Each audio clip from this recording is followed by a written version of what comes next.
Bismillahirrahmanirrahim. Alhamdulillah rabbil alamin wassalatu wassalamu ala asyrafil anbiya'i wal mursalin wa ala alihi wa sahbihi ajma'in. Rabbi shrah li sadri wa yassir li amri wa hlul 'uqdatam min lisani yafqahu qawli, amma ba'd. Yang berusaha Tuan Guru Besar SKRPR Jalan Astana, Cikgu Ayub bin Bujang, barisan penolong kanan, barisan guru-guru, para ibu bapa, murid-murid SKRPR Jalan Astana dan penceramah jemputan kita pada malam ini, Dr. Nur Hisham bin Muhammad. Assalamualaikum warahmatullahi wabarakatuh. Waalaikumsalam. Bagi memulakan majlis kita pada malam ini, marilah kita bersama-sama membaca Ummul Kitab Al-Fatihah. A'udzu billahi minasyaitonir rajim. Bismillahirrahmanirrahim. Alhamdulillahirabbil alamin, arrahmanir rahim. Maliki yaumiddin. Iyyaka na'budu wa iyyaka nasta'in. Ihdinas siratal mustaqim. Siratal ladzina an'amta 'alaihim ghairil maghdubi 'alaihim waladdallin. Pertamanya, marilah kita memanjatkan rasa syukur sambil mengucapkan kalimah Alhamdulillah kehadrat Allah SWT kerana dengan limpah kurnia dan hidayahnya juga mengizinkan kita berhimpun dan bertemu sekali lagi sempena menyambut Ma'al Hijrah bagi tahun 1443 di bawah tema Manhaj Rabbani Ummah Berkualiti peringkat SKRPR Jalan Astana. Tidak lupa juga selawat serta salam kepada junjungan besar kita Nabi Muhammad SAW dan para sahabat di atas segala pengorbanan dan perjuangan agung mereka menegakkan syiar Islam di segenap penjuru bumi Allah ini. Mudah-mudahan berkat tahun baru ini kita sentiasa dikurniakan kekuatan dan keikhlasan untuk meneladani pengorbanan dan ketakwaan generasi Islam terdahulu. Majlis juga berbesar hati mengalurkan kehadiran semua warga SKRPR Jalan Astana, para ibu bapa dan juga kehadiran Tuan Penceramah jemputan kita Al-Fadil Ustaz Dr. Nur Hisham bin Muhammad, Pensyarah Kanan Universiti Pendidikan Sultan Idris, Tanjung Malim, Perak, Darul Ridwan, kerana sudi meluangkan masa berkongsi ilmu dalam majlis yang amat besar maknanya ini. Semoga dengan kesediaan Al-Fadil Ustaz meluangkan masa pada malam ini akan menyemarakkan lagi majlis yang barakah ini. Hadirin dan hadirat yang dirahmati Allah sekalian, bagi memberkati majlis pada malam ini, majlis diteruskan lagi dengan bacaan doa. Justru itu, dengan segala hormatnya, majlis menjemput Al-Fadil Ustaz Haji Samsuddin bin Muhammad Taha untuk mengetahui bacaan doa. Majlis dengan segala hormatnya mempersilakan.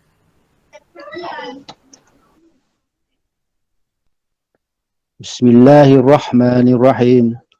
Alhamdulillahirabbil alamin. Wassalatu wassalamu ala asyrafil anbiya'i wal mursalin wa ala alihi wa sahbihi ajma'in.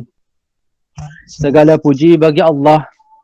Selawat dan salam ke atas junjungan besar Nabi Muhammad sallallahu alaihi wasallam, kaum keluarga baginda serta para sahabat sekalian.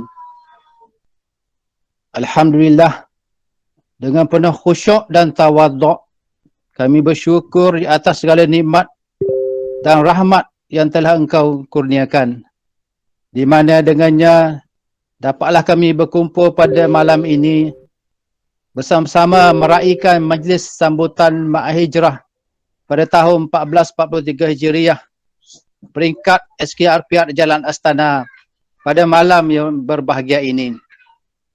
Allahumma ya Karim, ya Wadud, ya Allah, Engkau semarakkanlah semangat hijrah dalam diri kami, untuk kami berhijrah ke arah kebaikan, seperti mana Engkau gerakkan hati Nabi Muhammad sallallahu alaihi wasallam dan para sahabat-sahabatnya.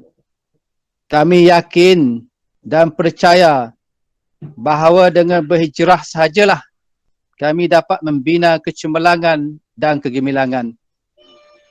Justru, ya Allah, perkuatkanlah tekad dan azam kami untuk terus berjuang dan berkorban ke arah memertabatkan ummah dan negara kami, bertepatan dengan tema Ma'al Hijrah pada tahun ini. Manhaj Rabbani Ummah Berkualiti. Allahumma ya qadiyal hajat wa rafi'al darajat.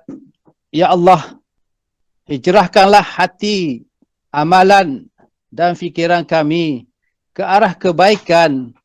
Hijrahkanlah kami dari maksiat kepada taubat dan keinsafan.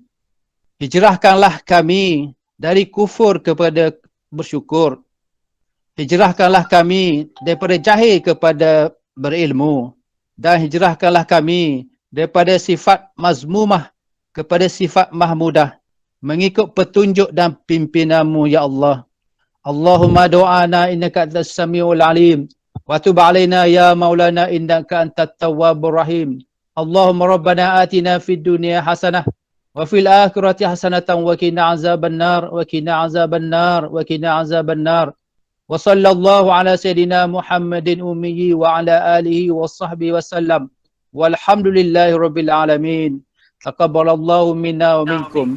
Minna wa minkum taqabbal ya karim. Amin amin ya rabbal alamin.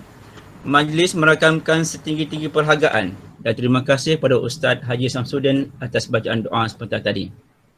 Hadirin dan hadirat sekalian, peristiwa hijrah merupakan sebuah sejarah yang telah ditulis dengan tinta emas. Secara sedar atau tidak, sepanjang detik waktu yang silih berganti telah luput 1440 tahun yang lalu. Peristiwa hijrah meninggalkan kita. Namun setiap kali memperingati peristiwa ini, kita tidak akan lupa beberapa tokoh yang diketuai oleh Nabi Muhammad SAW dan juga para sahabatnya dalam mementabatkan syiar Islam sehingga mereka dikenali sebagai generasi khairul ummah. Generasi model, tauladan dan generasi Rabbani yang perlu menjadi contoh sepanjang zaman. Maka berhimpun kita pada malam ini adalah untuk membuktikan satu bentuk kelangsungan dan kesinambungan dalam penghayatan dan memperingati peristiwa hijrah sesuai dengan semangat dan iltizam kita untuk mendaulatkan Islam sebagai agama terunggul, menjulang tinggi syiar Islam dan menjadikan umat masyarakat bertamadun berpegang pada nilai mahmudah khususnya di sekolah SKRPR ini dan di Malaysia amnya. Mengerti ayat Al-Quran dalam surah An-Nisa ayat yang ke-100. Allah SWT berfirman yang bermaksud, barang siapa yang berhijrah di jalan Allah, nescaya mereka mendapati di muka bumi ini tempat hijrah yang luas dan rezeki yang banyak.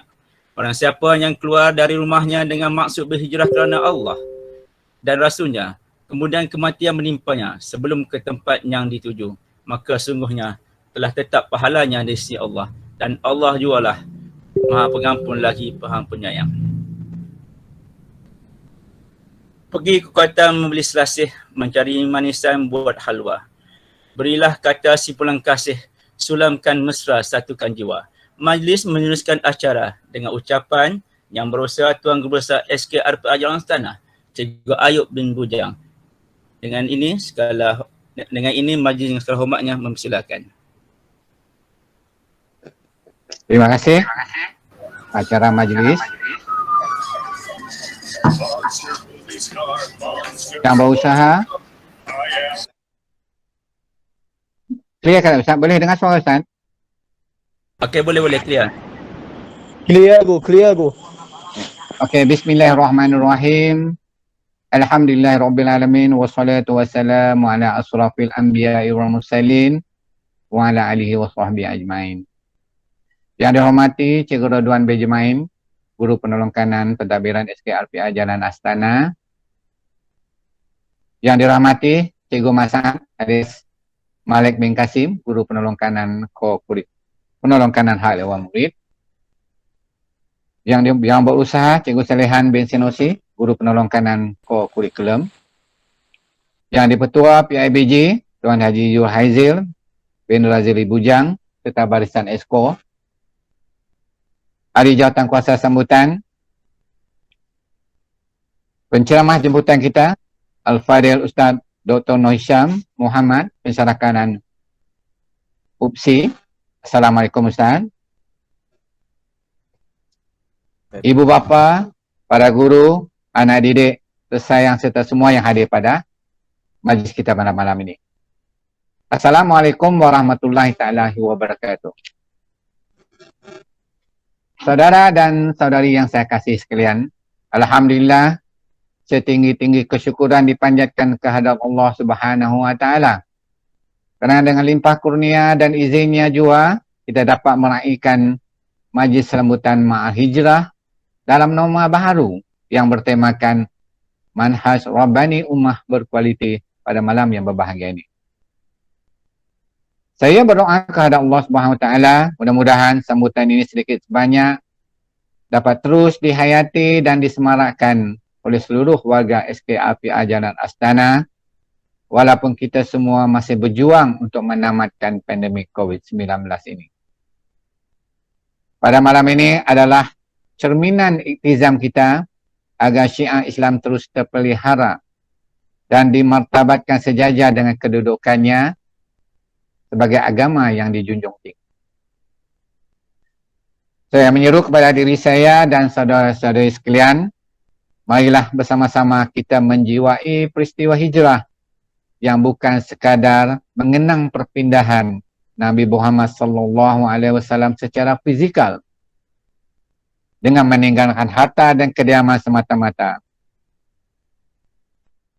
Saban tahun, peristiwa hijrah ini memperteguh tekad kita untuk berusaha bersungguh-sungguh dalam mengamalkan ajaran Nabi Muhammad SAW, melakukan perubahan sikap, tindakan kita kepada sifat-sifat mamudah dan lebih baik sebagaimana dianjurkan oleh baginda Rasulullah. Kita mendoakan dengan kedatangan tahun baru Islam ini, Allah akan mengurniakan ke atas kita semua, khususnya umat Islam, keimanan dan kesabaran untuk meneruskan ikhtiar kita, menempuh kehidupan norma baru dengan penuh rasa bersyukur dan sentiasa mengingatinya, walau apa ujian dan dugaan yang diturunkan ke dunia ini, khususnya wabak COVID-19 yang masih membelenggu rutin kehidupan harian kita. Kita berdoa juga agar ujian ini berupaya menjadikan kita umat Islam yang lebih bertakwa dan mempunyai ketahanan jiwa serta asertif diri yang padu. Firman Allah Subhanahu Wa Taala menerusi ayat 186 dalam surah Al-Imran yang kira bermaksud, demi sesungguhnya kamu akan diuji pada harta benda dan diri kamu.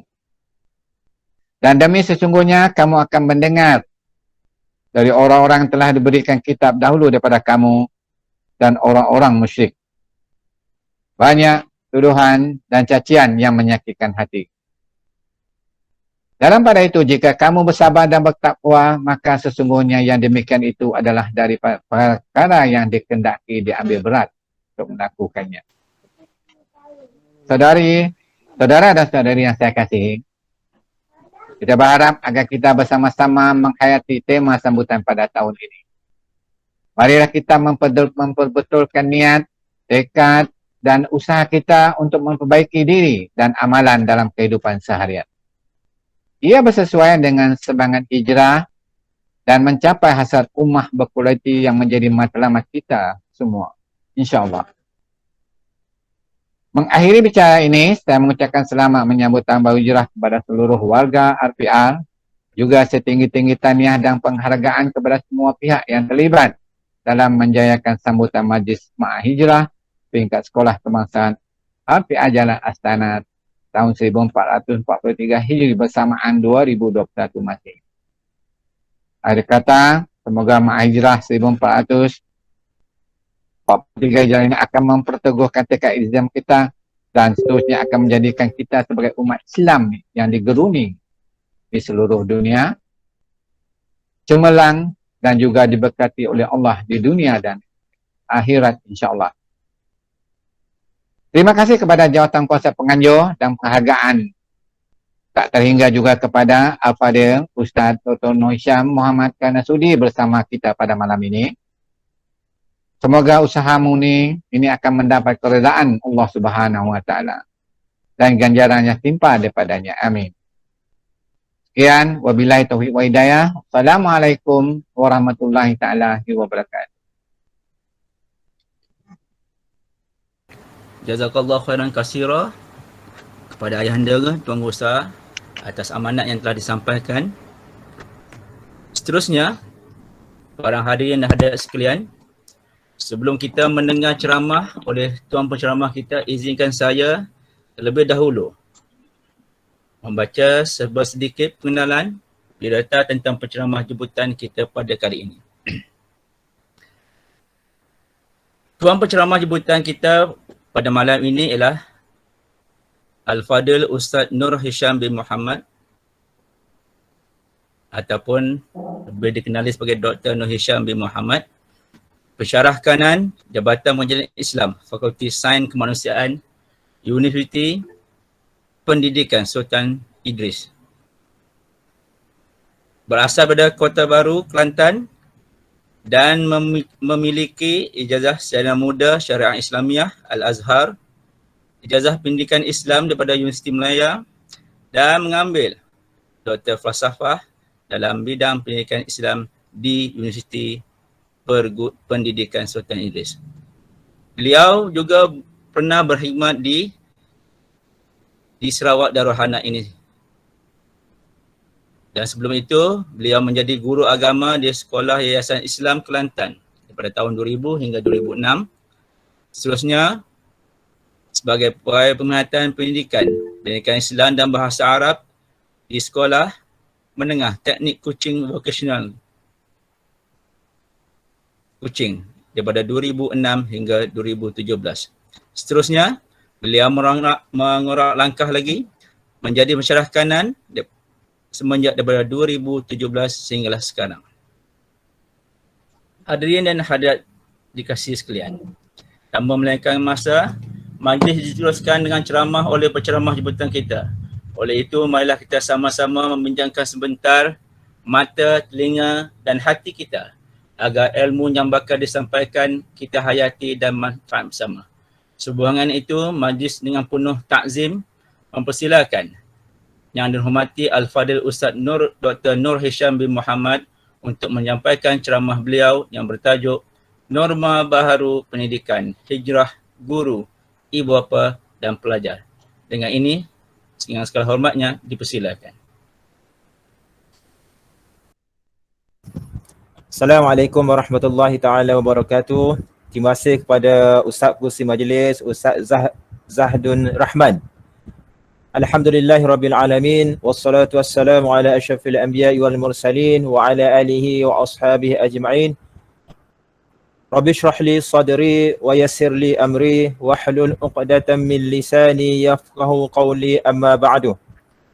Yang berusaha, Tuan Guru Besar Sekolah Kebangsaan RPR Jalan Astana Cikgu Ayub bin Bujang, guru-guru penolong kanan, barisan guru-guru SK RPR Jalan Astana, Yang di-Pertua PIBG SK RPR Jalan Astana, barisan guru-guru urustia program kita pada malam ini, yang diraikan juga ibu bapa seterusnya murid-murid SK RPR Jalan Astana yang dirahmati Allah Subhanahu wa taala. Alhamdulillah, kita bersyukur pada Allah Subhanahu wa taala kerana dengan izin Allah Subhanahu wa taala dapat lagi kita berada di tahun baru. Bukan tahun baru Masihi, tetapi tahun baru Islam. Yang mana yang perlu kita ketahui, anak-anak murid-murid perlu mengetahui apa dia tentang tahun baru yang sedang kita masuk sekarang. Hari ini dah masuk hari yang keempat kita berada di tahun baru. Alhamdulillah. Jadi anak-anak, hadirin-hadirat yang dikasihi Allah Subhanahu wa taala. Kalau kita tengok tema hijrah pada sambutan Hijratul Rasul 1443, Manhaj Rabbani, Ummah Berkualiti. Yang ni tema untuk sambutan Hijratul Rasul peringkat Malaysia. Yang mana kalau kita tengok kenapa perlunya Manhaj Rabbani, kenapa perlunya ummah yang berkualiti. Yang tu akan kita bincang nantilah dalam perkongsian kita pada malam ini. Kalau kita tengok kepada hijrah Rasulullah sallallahu alaihi wasallam,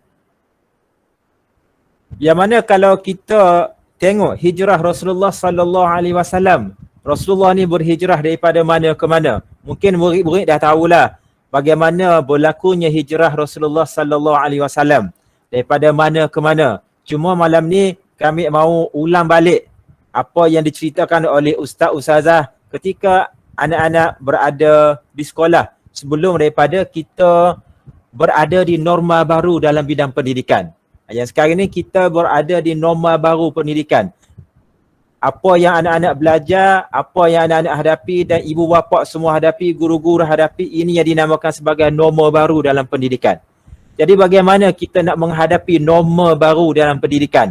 Seperti mana juga yang dirasai oleh Rasulullah sallallahu alaihi wasallam, yang mana kalau kita kembali kepada sirah, kita kembali kepada sejarah Islam, kita letakkan diri kita berada pada tempat Rasulullah sallallahu alaihi wasallam, Rasulullah juga pernah menghadapi norma baru dalam kehidupan baginda. Seperti mana yang kita orang rasa pada tahun tu. Di tahun lepas, tahun tu sama aja. Apa yang kita rasa norma baru. Begitu juga yang dirasai oleh Rasulullah sallallahu alaihi wasallam pada zaman baginda. Pada zaman baginda masih bersama-sama dengan sahabat dan umat Islam pada zamannya. Jadi itu juga dinamakan sebagai norma baru. Apa yang dihadapi oleh Rasulullah dan para sahabat baginda. Apa yang barunya? Maksudnya di situ, apabila Rasulullah berhijrah daripada Mekah ke Madinah, norma lamanya adalah ketika Rasulullah sallallahu alaihi wasallam berada di Mekah. Apabila Rasulullah berhijrah ke Madinah, maka Rasulullah dan para sahabat yang berhijrah ke Madinah berada dalam norma baru. Mungkin anak-anak, murid-murid faham apa yang dimaksudkan dengan norma baru. Faham sih? Apa yang dimaksudkan norma baru? Maksudnya suasana yang baru, keadaan yang baru yang dihadapi oleh Rasulullah sallallahu alaihi wasallam selepas daripada baginda dan para sahabat berhijrah ke Madinah. Seperti mana yang kita orang dapat rasa tahun tu. Kita pun berada di norma baru dalam bidang pendidikan. Kalau dulu kita pergi sekolah berseronok dengan kawan-kawan, boleh jumpa dengan kawan-kawan, boleh jumpa dengan guru. Tapi tahun tu, tahun yang kedua, kita orang dapat ke sekolah. Kenapa? Kena kita berada di norma baru dalam bidang pendidikan. Kita belajar secara online. Kita belajar menggunakan komputer. Kita jumpa dengan guru. Kita jumpa dengan ustaz, dengan ustazah. Semuanya berada dalam keadaan yang baru. Ini yang dinamakan sebagai norma baru dalam bidang pendidikan. Jadi itulah seperti mana yang dirasai oleh Rasulullah sallallahu alaihi wasallam ketika baginda berhijrah daripada Mekah ke Madinah. Samalah dengan kita rasa untuk norma baru dalam bidang pendidikan. Jadi kalau kita tengok, kita lihat apa yang peristiwa hijrah, kita ulang balik dah. Mungkin ustaz-ustazah dah cerita apa peristiwa hijrah, bagaimana hijrah berlaku. Mungkin kita orang dah belajar di Kafa, dah belajar di sekolah dengan dalam mata pelajaran pendidikan Islam, dah belajar. Tapi hal kami ulang balik supaya kita dapat menambahkan, kita dapat ingat kembali apa yang berlaku pada hijrah Rasulullah sallallahu alaihi wasallam. Yang mana kalau kita tengok peristiwa hijrah ini berlaku kena Rasulullah sallallahu alaihi wasallam diperintahkan oleh Allah Subhanahu wa taala berhijrah ke Madinah untuk menyebarkan agama Islam. Maka di situ berlakunya norma baru dalam kehidupan Rasulullah. Yang keduanya, kenapa berlakunya hijrah? Kita ulama-ulama dulu bersama sebelum daripada ulama, selepas daripada kewafatan Rasulullah sallallahu alaihi wasallam, berlakunya didirikan pentadbiran berkhalifah. Yang mana khalifah tu si faham sih? Maksudnya khalifah tu ketua negara. Macam kita di Sarawak, siapa ketua menterinya? Samalah, lebih kurang macam ya. Jadi apabila berlakunya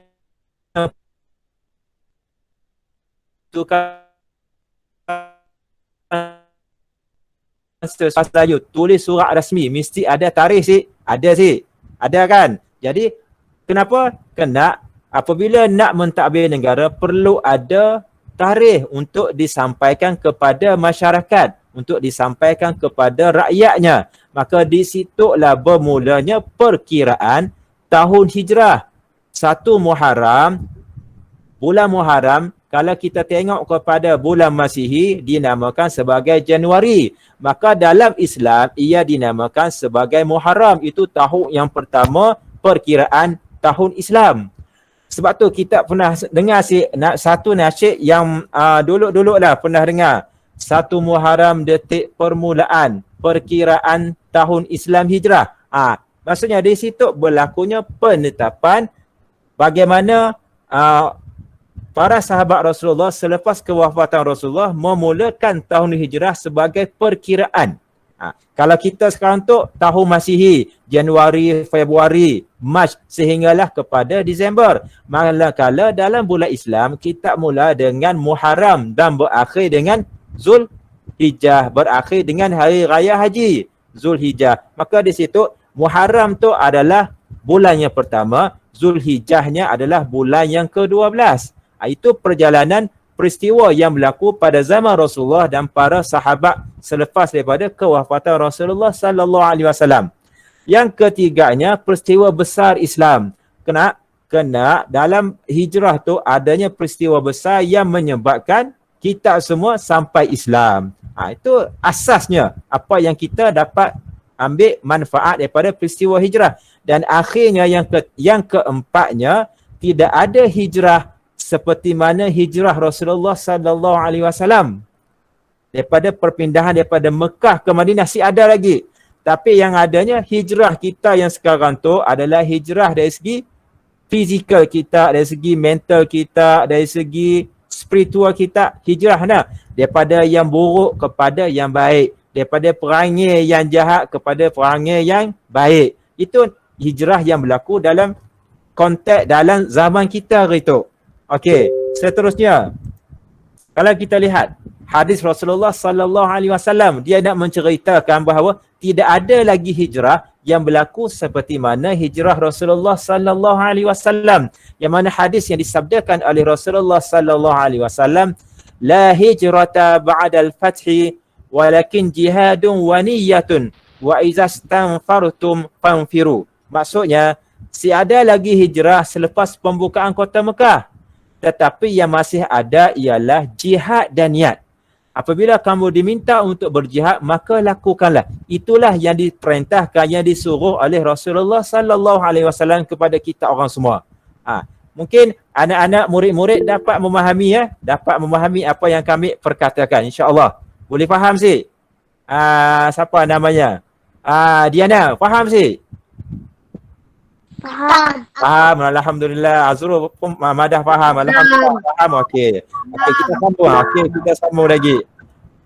Faham. Okey, bagus. Jadi apa yang kita lihat sekarang, hijrah ini satu proses perpindahan diri kita untuk mencapai kehidupan yang dituntut dalam Islam. Kena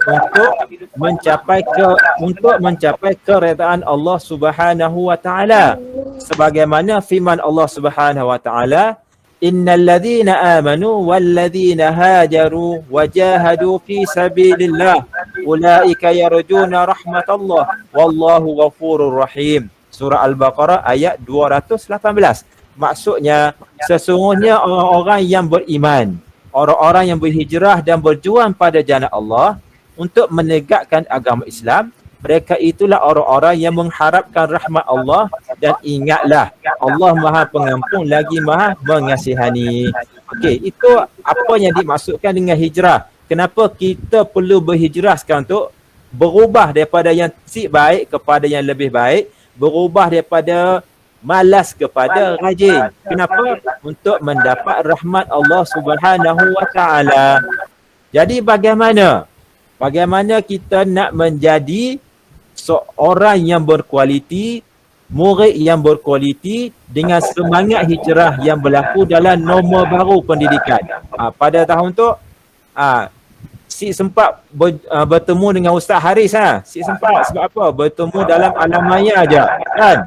Jadi bagaimana? Walaupun kita bertemu dalam alam maya, ceramah malam tu pun bertemu dalam alam maya. Sik dapat bersuara secara fizikal, sihat. Yang penting dapat manfaat apa yang dimadah oleh kami. ibu bapa, guru-guru serta murid-murid sekalian. Jadi bagaimana dengan semangat hijrah yang 1443 ni dan kita nak normalkan, kita nak terjemahkan dalam norma baru pendidikan. Apa yang kita orang perlu lakukan dalam norma baru pendidikan? Apa yang perlu dibuat? Jadi yang pertamanya, kita orang perlu mencari dan meningkatkan ilmu. Ini perlu. Kena apabila kita orang berilmu, begitu juga dengan ibu bapa, begitu juga dengan guru-guru, termasuk dengan kami sama. Maksudnya kita berusaha dan mencari ilmu. Kena untuk mencapai kebahagiaan. Yang pertamanya kebahagiaan di dunia, yang keduanya kebahagiaan di akhirat. Kena sebab apabila kita orang berilmu, ketika berada di dunia dengan ilmu agama yang diperolehi, kita orang dapat beribadat dengan sempurna. Tahu sah, tahu batas setiap ibadat yang dilakukan kena mencapai kebahagiaan hidup di akhirat. Itu masalah untuk akhirat. Bagaimana yang di dunia? Kena juga mencari ilmu. Kena. Sebab apabila kita ada ilmu, bagaimana kita nak meneruskan kehidupan kita orang di dunia? Maksudnya, maka anak-anak pelajar perlu berusaha mencari dan meningkatkan ilmu. Bagaimana keadaan sekalipun, kena berusaha. Walaupun tidak dapat bersemuka dengan guru-guru yang disayangi, kena berusaha juga mencari ilmu. Kena untuk mencapai kebahagiaan di dunia dan akhir sekali mencapai kebahagiaan di akhirat. Apa yang disuruh oleh guru, apa yang disuruh oleh ibu bapa, kita orang perlu ambil perhatian. Yang disuruh oleh guru buat kerja sekolah, ibu bapa bantu kita orang buat kerja sekolah. Jadi tugas kita orang adalah membantu diri sendiri, bukan hanya membantu guru, bukan hanya membantu ibu bapa, tapi membantu diri kita orang. Kena untuk mencapai kebahagiaan di dunia dan di akhirat. Itu yang penting. Jadi si perlulah gagal bermain game. Ibu bapa dah bekalkan komputer, dah bekalkan smartphone untuk belajar, bukan gagal dengan bermain game. Mungkin ada di kalangan kita orang yang suka bermain game. Bermain game tu salah, tapi kena ada waktunya. Kena utamakan mencari ilmu. Maksud kenapa? Kena ilmu tu penting untuk kehidupan kita orang di dunia, lebih-lebih lagi kehidupan di akhirat nanti. Jadi apabila kita berusaha mencari ilmu, maka dengan ilmu yang kita orang perolehi akan menyucikan, akan menyempurnakan amalan kita.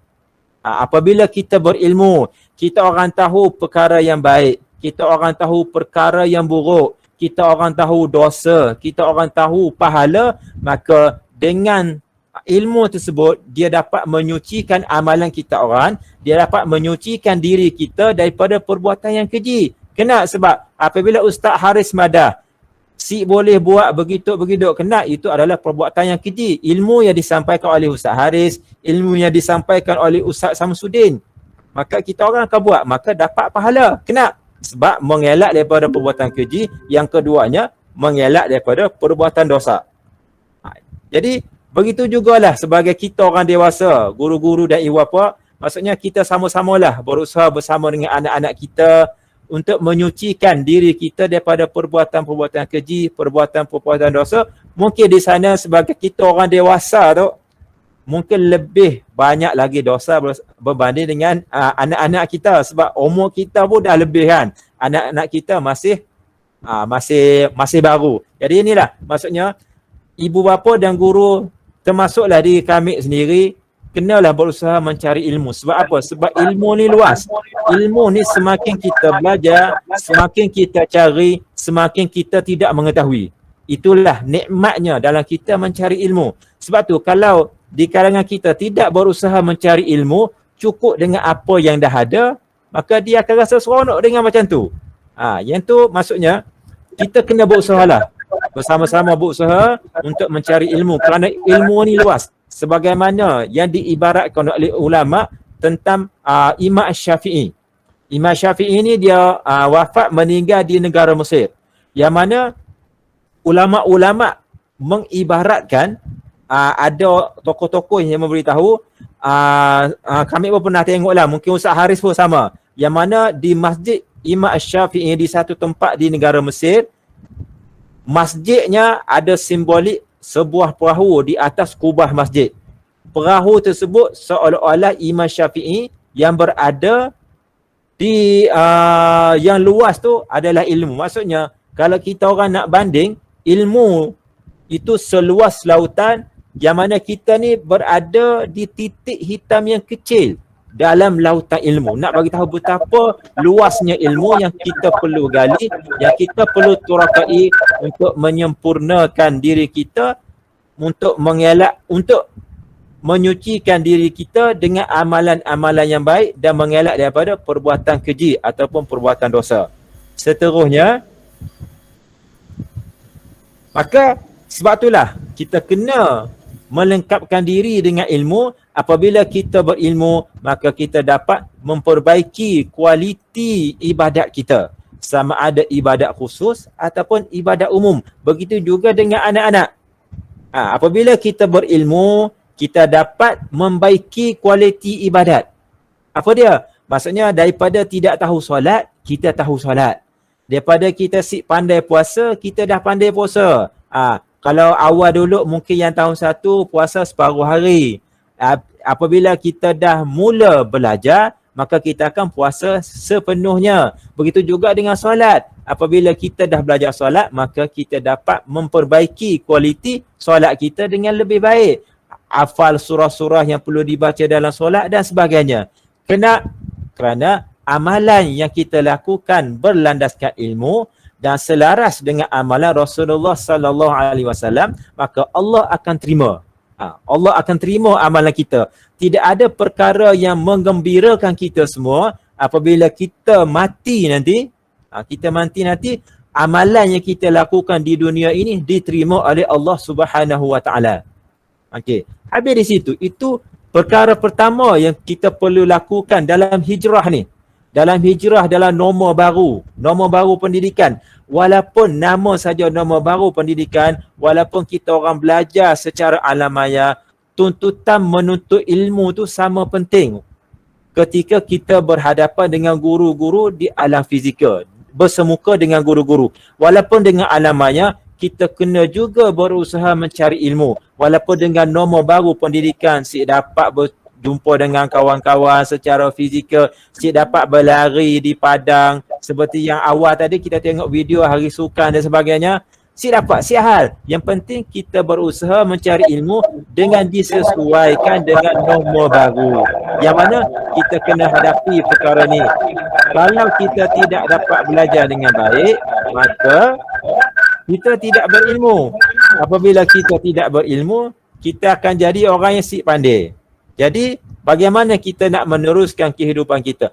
Pandai ni bukan diukur dengan dapat nombor 1, nombor 2 dan sebagainya. Itu juga penting dalam kita belajar. Kenapa? Itu sebagai memberi semangat untuk belajar lebih. Tapi kalau tak dapat nombor 1, tak dapat nombor pertama, kedua dan ketiga, yang penting kita cari ilmu. Kenapa? Sebab ilmu ni luas. Ilmu ni kita sesuaikan dengan kebolehan diri sendiri. Okey, itu yang pertama. Dalam norma baru ni kena cari juga ilmu. Jangan mentang-mentanglah belajar secara online.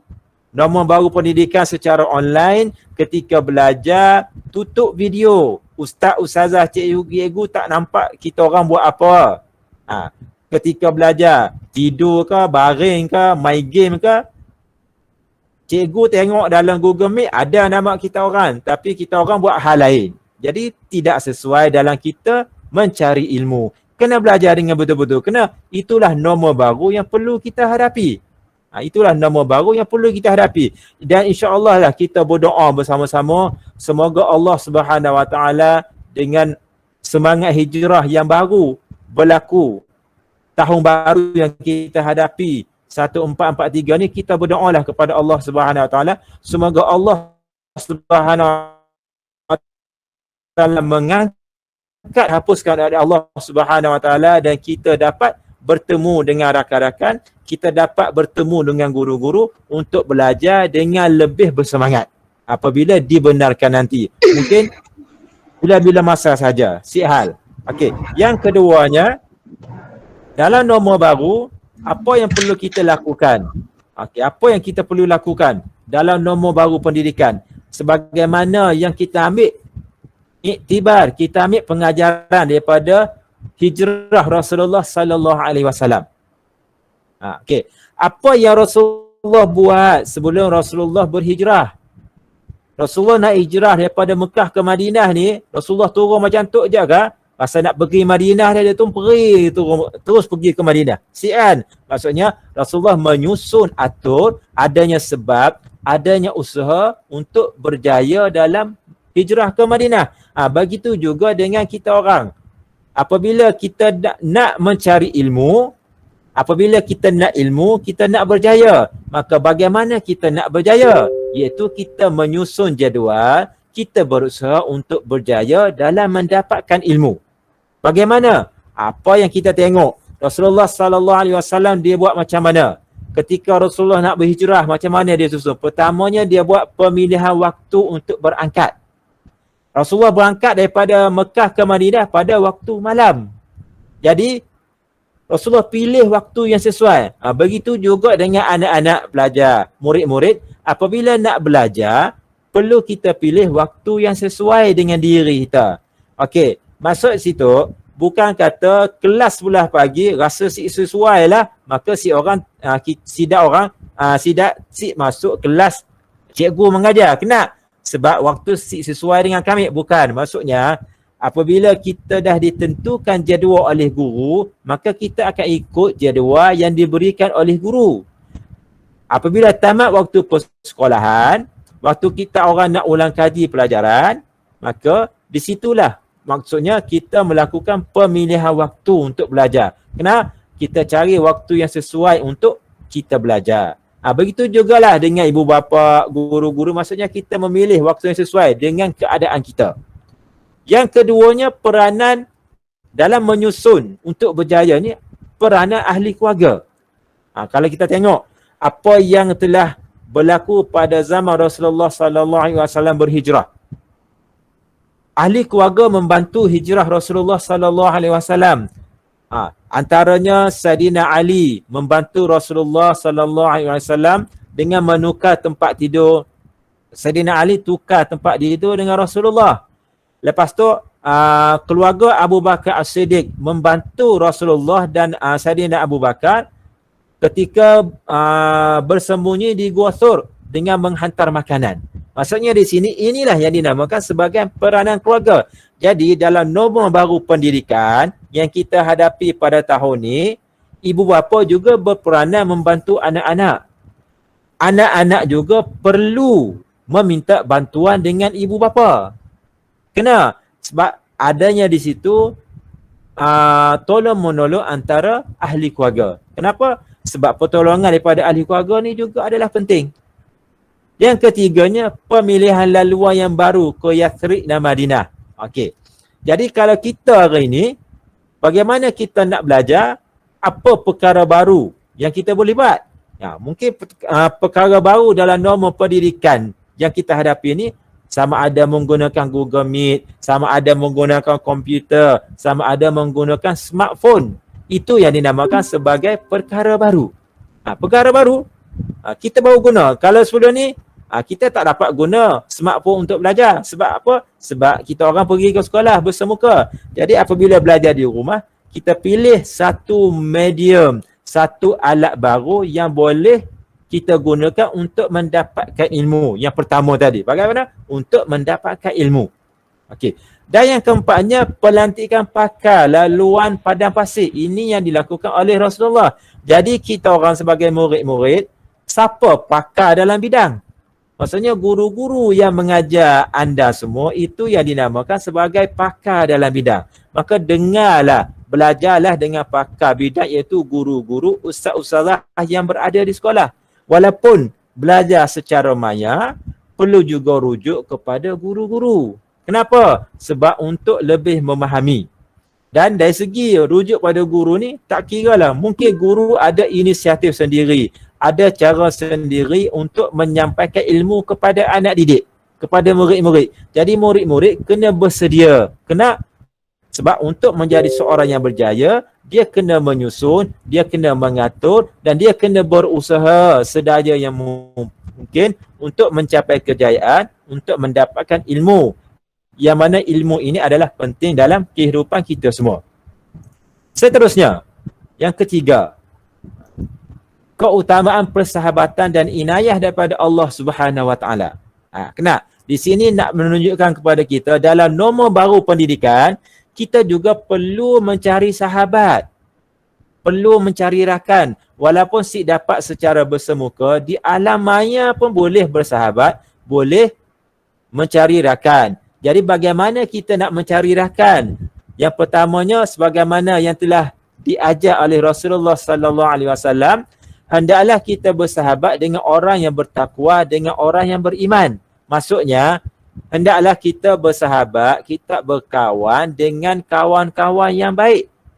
Sebagaimana sabda Rasulullah sallallahu alaihi wasallam, jangan kamu bersahabat, jangan kita orang berkawan melainkan dengan orang yang beriman.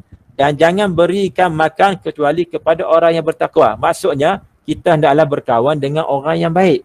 Yang kedua, Rasulullah ajar kepada kita, dalam norma baru ni, dalam norma baru, juga Rasulullah ajar, hindari daripada berkawan dengan kawan yang buruk perangai dan akhlaknya. Maksudnya, kita semua kena berusaha untuk menjadi seorang yang baik, seorang yang berakhlak baik, kena untuk berkawan dengan orang lain.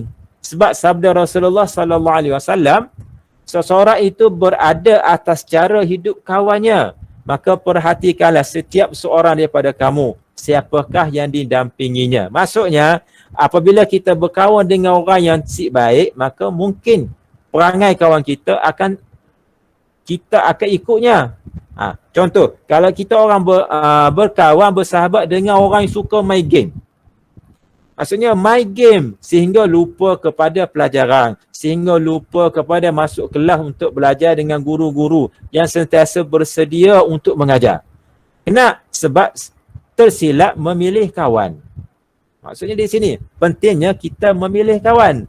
Okey, seterusnya. Yang keempatnya, ni tugas kita semualah. Sama ada guru-guru, sama ada ibu bapa, sama ada murid-murid. Pertama, yang ketiganya, apabila kawan melakukan kesilapan, kita hendaklah menegur kawan kita. Kena untuk dia berubah kepada yang silap, kepada yang betul. Yang silap kepada yang benar. Jadi kita tegurlah. Tegur ni macam-macam cara. Jangan tegur dengan cara yang kasar. Maksudnya kita tegur dengan cara yang baik bersama kawan-kawan ni supaya tidak terputus hubungan. Tidak terputus persahabatan. Sebab itulah Ubadah Ibn Thamid berkata, Rasulullah sallallahu alaihi wasallam mengikat janji dengan kami supaya dengar dan patuh ketika susah dan senang, yang disukai dan dibenci, dan jangan menyebut sesuatu dari tuannya kecuali ada bukti kekufurannya. Maksudnya di sini, kita berkawan sama ada ketika dia susah ataupun sama ada dia senang. Jangan bila kita orang berkawan, bila nampak kawan kita susah, kita lari. Kita orang lari. Bila nampak dia senang, kita masuk berkawan dengan yang balik. Kenapa? Sebab apabila kawan kita susah, kita kena sama-sama membantu. Seperti yang berlaku dalam norma pendidikan hari ini. Mungkin ada di kalangan sahabat-sahabat, kawan-kawan murid-murid yang tak mampu nak belajar secara online. Maka di sini kita bantulah. Bantu-membantu dengan cara ikut SOP. Kenapa? Sebab COVID ni dia tak kenal siapa. Umur 2 tahun pun dia masuk, dia kena, sebulan pun kena. Tengoklah. Maksudnya di sini, walaupun kita nak bantu kawan kita, kena ikut SOP yang telah ditentukan. Kenapa? Untuk menjamin keselamatan diri kita orang dan juga sahabat-sahabat. Nak menjaga keselamatan semua yang terlibat. Jadi kena ikut SOP walaupun kita nak bantu. Yang keempatnya, membantu kawan ketika kesempitan. Tadi dah dicerita, dah dimadah. Maksudnya kita tolong kawan-kawan yang ditimpa kesusahan. Okey, seterusnya. Kalau kita tengok kepada ciri-ciri orang muhajirin, ciri-ciri orang muhajirin, kita ambil pengajaran. Orang muhajirin ni adalah orang yang benar. Siapa orang yang muhajirin? Orang muhajirin ni maksudnya Rasulullah dan sahabat-sahabat baginda yang berhijrah daripada Mekah ke Madinah. Itu yang dinamakan sebagai muhajirin, orang yang berhijrah. Apa yang berlaku dengan orang muhajirin? Sebagaimana ayat Al-Quran. Lil fuqara al-muhajirin alladhina ukhriju min diyarihim wa amwalihim yabtaghuna fadlan min Allah wa ridwana wa yansuruna Allah wa rasulah ulaika humus shadiqun. Yang bermaksud harta rampasan itu juga untuk orang-orang fakir yang berhijrah, yang terusir daripada kampung halamannya dan meninggalkan harta bendanya demi mencari kurniaan daripada Allah dan keredaannya dan demi menolong agama Allah dan Rasulnya. Mereka itulah orang-orang yang benar. Yang yang dimaksudkan dengan orang-orang yang benar.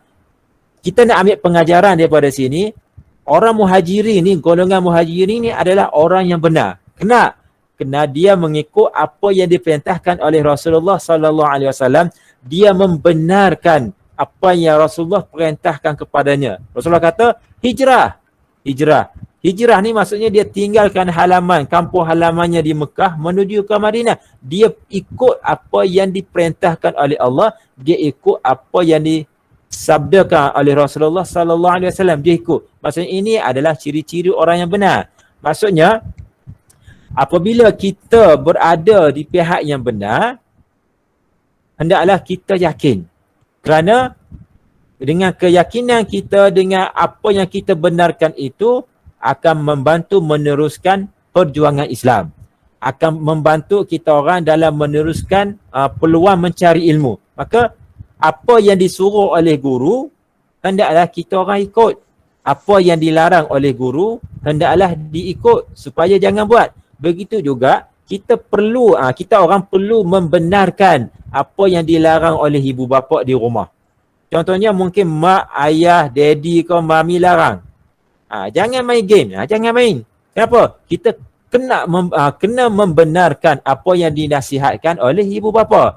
Tidak ada ibu bapa, tidak ada guru-guru yang nak anaknya berada dalam keadaan yang buruk. Tidak ada. Si ada ibu bapa yang suka anaknya si pandai. Ada tak? Si ada kan? Maksudnya ibu bapa minta murid-murid belajarlah. Kenapa? Dan murid-murid kena membenarkan apa yang diminta, apa yang disuruh oleh guru, apa yang disuruh oleh ibu bapa. Kena untuk menjadi seorang yang berjaya. Okey, seterusnya. Yang kelima, ciri-ciri Ansar. Ansar ni siapa? Ansar ni adalah mereka yang berada di Madinah. Sahabat-sahabat Rasulullah yang menunggu Rasulullah dan sahabat-sahabat muhajirin. Inilah yang dinamakan sebagai orang Ansar. Orang Ansar. Iaitu sebagaimana yang difirmankan oleh Allah Subhanahu wa taala, walladzina tabawwa'ud dar wal iman min qablihim yuhibbuna man hajara ilaihim wa la yajiduna fi sudurihim hajah mimma utu wa yu'thiruna ala anfusihim walau kana bihim khasasah wa man yuqa suhha nafsihi fa ulaika humul muflihun. Yang bermaksud, dan orang-orang Ansar yang telah menepati kota Madinah dan telah beriman sebelum kedatangan mereka iaitu muhajirin, mereka mencintai orang yang berhijrah ke tempat mereka dan mereka tidak menaruh keinginan dalam hati mereka terhadap apa yang diberikan mereka muhajirin. Dan mereka mengutamakan muhajirin atas dirinya sendiri. Meskipun mereka juga memerlukan. Dan siapa yang dijaga dirinya daripada kekikiran, maka mereka itulah orang-orang yang beruntung. Kenapa? Apa pengajaran yang kita dapat ambil daripada kisah orang muhajirin, iaitu orang yang berjaya? Yang pertamanya, mencintai golongan muhajirin. Orang Ansar ni mencintai golongan muhajirin. Begitu juga dengan kita hari ni. Maksudnya kita perlu mencintai sahabat-sahabat. Kita perlu mencintai ibu bapa yang utamanya. Kita perlu mencintai guru-guru. kita perlu mencintai ahli keluarga kita. Kita perlu mencintai orang yang berada di sekeliling kita. Kenapa? Kenapa kita perlu mencintai mereka? Sebab kita nak menjadi orang yang berjaya. Maka di situlah peranan dan usaha yang perlu kita lakukan dalam mencapai menjadi orang yang berjaya. Jadi inilah, apabila kita nak menjadi orang yang berjaya, kita ikutlah sifat ataupun ciri-ciri orang Ansar untuk mencapai kejayaan di dunia dan di akhirat. Okey, seterusnya apa yang kita boleh ambil lagi pengajaran? Okey, kalau kita tengok hijrah kita zaman ini, apa yang perlu kita hijrahkan iaitu hendaklah kita berusaha mencapai kehidupan yang diredai oleh Allah Subhanahu wa taala. Yang ni kita perlu. Hijrah yang perlu kita lakukan iaitu berusaha mencapai kehidupan yang diredai oleh Allah Subhanahu wa taala. Walaupun hijrah yang kita lakukan hari ini, pengorbanan yang kita lakukan pada hari ini tidak sama dengan apa yang dilakukan oleh Rasulullah sallallahu alaihi wasallam, tetapi sekurang-kurangnya kita mengikuti apa yang telah dilakukan oleh Rasulullah untuk mencapai kehidupan yang diredai oleh Allah Subhanahu wa taala. Jadi sebagai kesimpulannya, hijrah ini adalah cara yang terbaik untuk mencapai kehidupan yang diberkati. Jadi kita orang perlu berhijrah lah. Berhijrah daripada yang tidak baik kepada yang lebih baik. Sebab apa? Untuk mencapai kehidupan yang diberkati, untuk memberi kegembiraan kepada ibu bapa, untuk memberi kegembiraan kepada guru-guru yang mengajar. Maka kita perlu berhijrah. Kalau dalam belajar ni, kena hijrah. Kalau mungkin ada di kalangan kita orang bangun lewat untuk masuk kelas. Jadi hijrahnya kita bangun awal untuk masuk kelas, untuk belajar bersama dengan guru-guru dan sahabat-sahabat kawan-kawan dalam kelas walaupun secara alamaya. Yang kedua, kita juga kena berhijrah, iaitu kalau kita suka bermain dalam kelas, kita suka bermain perkara yang si ada faedah, maksudnya kita ubah bermain si salah, tapi kita kena mengawal permainan kita, perbuatan kita supaya tidak mengganggu dalam usaha-usaha kita untuk mencari ilmu yang telah dijanjikan oleh Allah Subhanahu wa taala. Jadi sebagai penutupnya, Allah Subhanahu wa taala berfirman, was-sabiqunal awwaluna minal muhajirin wal ansar walladzina ittaba'uuhum bi ihsanin radhiyallahu anhum wa radu an wa 'adda lahum jannatin tajri tahtaha al-anharu khalidina fiha abada dzalikal fawzul azim. Yang bermaksud, dan orang-orang yang terdahulu mula-mula berhijrah dan memberi bantuan daripada orang-orang muhajirin dan ansar, serta orang-orang yang menurut jejak langkah mereka dengan kebaikan, iman dan taat, Allah redha akan mereka dan mereka pula redha akan dia, serta ia menyediakan untuk mereka syurga-syurga yang mengalir di bawahnya beberapa sungai, mereka kekal di dalamnya selama-lamanya. Itulah kemenangan yang besar yang dijanjikan oleh Allah Subhanahu wa taala. Jadi dalam kita meneruskan norma baru dalam pendidikan, norma baru dalam pengajian, norma baru dalam belajar, kenalah berusaha seperti mana kita berusaha belajar ketika bersemuka dengan guru, seperti tahun lepas sebelum berlakunya isu COVID, sebelum berlakunya musibah COVID ni. Jadi bagaimana keadaan sekalipun, kita hendaklah belajar dengan bersungguh-sungguh, mencari ilmu dengan bersungguh-sungguh untuk mencapai kejayaan dalam kehidupan kita. Apabila kita memperolehi kejayaan, maka kita telah menggembirakan hati kedua ibu bapa kita. Kita orang telah menggembirakan hati guru-guru, lebih-lebih lagi menggembirakan hati guru besar, iaitu Cikgu Ayub. Apa yang kita lakukan, kita usahakan adalah untuk menggembirakan orang di sekeliling kita. Jadi itu yang perlu kita orang lakukan. Jadi kawalah diri, belajarlah bersungguh-sungguh, mudah-mudahan ia memberi manfaat kepada kita orang semua dan kita orang akan menjadi seorang yang berjaya, dapat mencapai apa yang dicita-citakan, dapat mencapai dapat memenuhi cita-cita apabila besar kelak, bila dewasa kelak nak jadi apa, nak kerja apa. Jadi dia bermula dengan belajar. Walaupun dalam norma baru, belajar bukan seperti biasa sebelumnya, tapi kita orang perlulah berusaha dengan bersungguh-sungguh untuk mencari ilmu yang luas ini yang berada di mana-mana sahaja. Jadi itu sajalah perkongsian kita pada malam ini. Mudah-mudahan ia memberi manfaat kepada kita orang semua, murid-murid SK, RPR Jalan Astana. Minta maaf kepada murid-murid, seterusnya minta maaf lagi kepada guru-guru dan ibu bapa. Mungkin penyampaiannya sesuai dengan guru-guru, sesuai dengan ibu bapa, lebih sesuai kepada murid-murid. Minta maaflah ibu bapa dan guru-guru sekian. Jadi itu sajalah apa yang nak disampaikan pada malam ni. Kalau di Sarawak dah lewat tu, dah masuk 9.30. Tapi kami di Semenanjung masih awal, baru lepas insya'. Jadi itu saja. Assalamualaikum warahmatullahi taala wabarakatuh. Jazakallah khairan katsira diucapkan kepada Al-Fadil Dr. Ustaz Dr. Nur Hisham Muhammad di atas ceramah beliau tadi. Nun di sana indahnya kota, kota bersih dijaga sentiasa. Indah sungguh bicara kata, jadi iktibar pada semua. Dengarlah tadi ceramah yang telah disampaikan dengan pengajaran jua teladan. Semoga apa yang telah disampaikan sebentar tadi dapat menambahkan ilmu dan jadikan amalan kehidupan seharian kita sebagai umat Islam.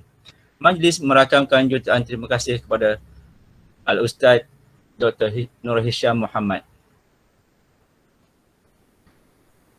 Maka dengan tamatnya tadi, ceramah tadi, maka tamat sudah sesi ceramah sempurna sambutan Ma'al Hijrah peringkat SK RPR Jalan Astana. Sekali lagi, jutaan terima kasih diucapkan kepada, terutamanya kepada penceramah kita. Dengan itu